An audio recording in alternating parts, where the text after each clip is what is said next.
समुद्र के पानी से नमक कैसे बनाया जाता है? आखिर ऐसी कौन सी टेक्नोलॉजी है, ऐसा कौन सा प्रोसेस है जिसकी मदद से भारत की इतनी बड़ी जनसंख्या को नमक मिल पाता है? आइए जानते हैं इस वीडियो में। सन 47 में जब भारत को आजादी मिली तब उस वक्त हमारे भारत देश में नमक उतनी मात्रा में नहीं बनाया जाता था। उस वक्त भारत सरकार बाहर के देशों से नमक इंपोर्ट करती थी, लेकिन आज की तारीख में भारत की सॉल्ट इंडस्ट्री तेजी से नमक का उत्पादन कर रही है। सन 47 में भारत में सिर्फ 1.9 मिलियन टन नमक का उत्पादन होता था, लेकिन आज भारत की नमक की उत्पादन क्षमता 10 गुना से भी ज्यादा बढ़ गई है। आज के वक्त भारत में 11,799 सॉल्ट मैन्युफैक्चरर्स हैं, जो करीब 6 लाख एकड़ में नमक का उत्पादन कर रहे हैं।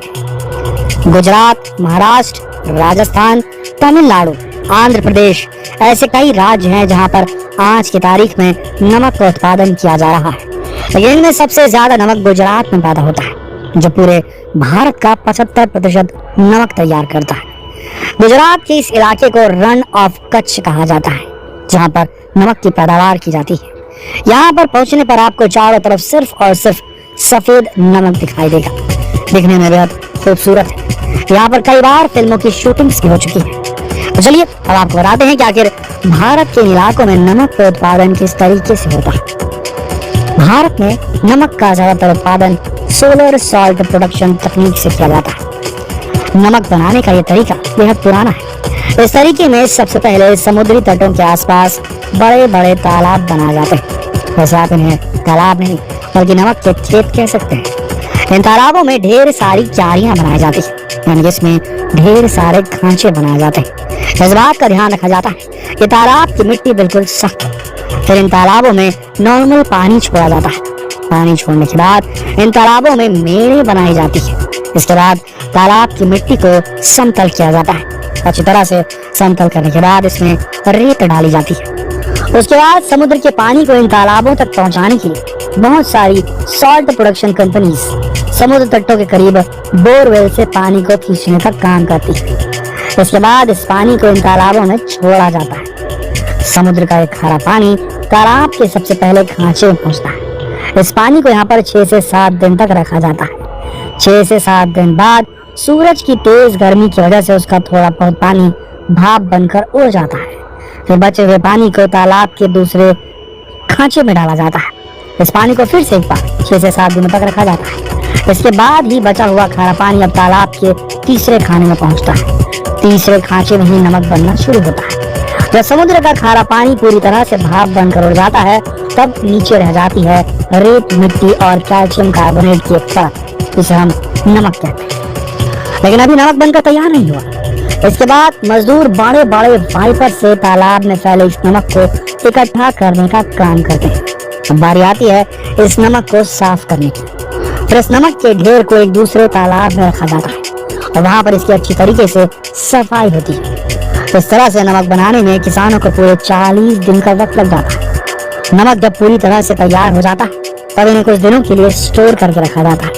बारिश के मौसम से बचाने के लिए नमक के ढेर के ऊपर पाम की पत्तियां बिछाई जाती है, छीन की पत्तियां। इसके बाद इस नमक को अच्छी तरह से पैक करके मार्केट में सप्लाई कर दिया जाता है। 1 एकड़ में करीब 1000 बोरी नमक का प्रोडक्शन होता है, लेकिन 1000 बोरी नमक तब बनता है जब मौसम अनुकूल हो। अगर बारिश ना हो तब 1000 बोरी नमक पैदा हो सकता है। इनमें से कुछ शुद्ध नमक बनता है जिसे खाने में इस्तेमाल किया जाता है, वहीं अशुद्ध नमक झींगों की खेती के लिए इस्तेमाल किया जाता है। आज की तारीख में झींगों की खेती बहुत तेजी से की जा रही है। इसी वजह से अशुद्ध नमक की डिमांड में तेजी आई है। तो दोस्तों देखा किस तरीके से नमक की खेती की जाती है, किस तरीके से नमक को बनाया जाता है।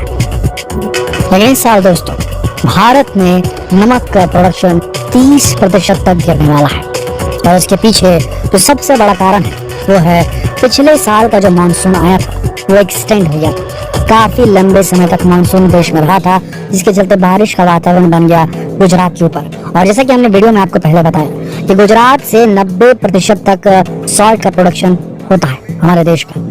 हमारे देश में हर साल 30 मिलियन टन नमक का उत्पादन होता है, लेकिन इस बार 30% की कटौती होने वाली है, क्योंकि गुजरात में पानी लंबे समय तक गिर गया। और अगर अभी इस साल मानसून जल्दी आ गया, क्लाइमेट चेंज हो रहा है, अगर जल्दी मानसून आ गया इस बार देश में और फिर से एक बार बारिश शुरू हो गई तो मान के चलिए और ज्यादा कटौती हो जाएगी प्रोडक्शन में हमारे देश के नमक।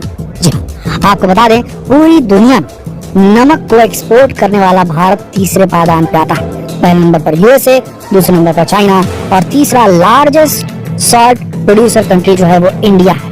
अगर भारत में सॉल्ट की प्रोडक्शन 30% तक कट हो गई तो याद रखिए कि भारत 55 देशों को नमक निर्यात करता है।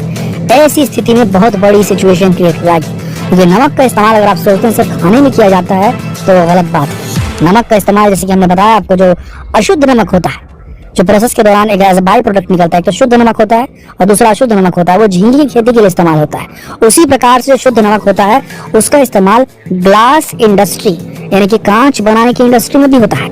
पॉलिएस्टर इंडस्ट्री, पॉलिएस्टर कपड़ा जो होता है या पॉलिएस्टर जो होता है उसको बनाने के लिए भी नमक का इस्तेमाल होता है। प्लास्टिक इंडस्ट्री, प्लास्टिक इंडस्ट्री में भी नमक का इस्तेमाल किया जाता है। केमिकल इंडस्ट्रीज और बहुत सारी इंपॉर्टेंट इंडस्ट्रीज में नमक का इस्तेमाल किया जाता है। नमक अगर उन इंडस्ट्रीज को नहीं मिला, उन फैक्ट्रीज को नहीं मिला तो माल का प्रोडक्शन रुक सकता है। वहीं बात करें भारत के नमक के किसानों की, सॉल्ट फार्मर्स जिन्हें कहा जाता है, तो उनकी स्थिति पहले भी दयनीय थी और आज की तारीख में भी दयनीय है। तो इनकी कहानी, इनकी सच्चाई जानकर आप हिल जाएंगे दोस्तों। भारत सरकार ने बहुत कोशिश की, लेकिन असलियत यह है कि भारत के सॉल्ट फार्मर्स जो रन ऑफ कच्छ, गुजरात की वो जगह से भारत को 90% सॉल्ट मिलता है। उस जगह में जो किसान होते हैं, काम करते हैं, वहाँ ऊपर से सूरज की गर्मी उन्हें मारती है और जमीन के नीचे से नमक की गर्मी, सफेदी की चकाचौंध इतनी होती है कि जब उसमें बॉलीवुड फिल्मों के गाने फिल्माए जाते हैं तो खूबसूरत दिखते हैं, लेकिन वहाँ रहकर देखिए हवा का तापमान 100 डिग्री फ़ारेनहाइट 110 डिग्री फ़ारेनहाइट से ऊपर पहुंच जाता है। और उस स्थिति में ये लोग काम करते हैं। नमक के किसान, सॉल्ट फार्मर्स, ये जब नमक के खेतों पर चलते हैं तो नमक इतना तेज होता है कि उनके पैर गलने लगते हैं, उनके पैरों में छाले पड़ने लगते हैं और सही से चल भी नहीं पाते। ये मजबूर है यही काम करने के लिए, क्योंकि इनके पास कोई और काम है ही नहीं। रन से अगर इन्हें कुछ मिला है तो यही मिला है 1 टन नमक की कीमत $4। मान के चलिए 280 रुपए। 1 टन नमक जब ये उत्पादन करते हैं तो इन्हें 280 रुपए मिलता है और सारा मुनाफा ये बड़ी बड़ी सॉल्ट कंपनियां खा जाती है। इन वर्करों को इतनी बुरी स्थिति में धूप के नीचे काम करना पड़ता है, कई प्रकार की स्किन डिसीजेस का सामना करना पड़ता है, इनकी जिंदगी भी बहुत कम होती है। ऐसी स्थिति में इन्हें पैसे बहुत कम मिलते हैं और सारा मुनाफा, क्योंकि इन्वेस्टमेंट किया होता है बोर लगाने का, जमीनों को खरीदने का, बड़ी बड़ी सॉल्ट प्रोड्यूसिंग कंपनीज ने, तो सारा मुनाफा उन्हें चला जाता है। इनके पास इतने पैसे नहीं होते कि अपना नमक बनाकर अपनी कंपनी बनाकर बेच सके। ये सिर्फ रोज कमाने वाले दिहाड़ी मजदूरों की तरह काम करते हैं, एक बहुत ही खतरनाक एनवायरनमेंट। और ये इनकी काली सच्चाई है दोस्तों। बहुत बदतर जिंदगी जीते हैं ये नमक के किसान। आप ये कह सकते हैं हमने इनका नमक खाया है, पर इनके नमक का जो हक है वो हम अदा कभी नहीं कर सकते। जो हम जो पैसे देते हैं वो उन रिफाइनिंग, सॉल्ट रिफाइनिंग कंपनीज को देते हैं। तो ये थी असलियत। आशा करते हैं सच्चाई जानकर आपकी आंखें खुली होंगी। जितना हो सके इस वीडियो को और इस जानकारी को शेयर करें फेसबुक पर, व्हाट्सएप पर, यूट्यूब पर। कल फिर मिलते हैं एक और आंखें खोल देने वाले वीडियो के साथ। तब तक आप सबका इस वीडियो के अंत तक बने रहने के लिए दिल से धन्यवाद। बाय बाय कर मिलेंगे। बाय बाय कर मिलेंगे।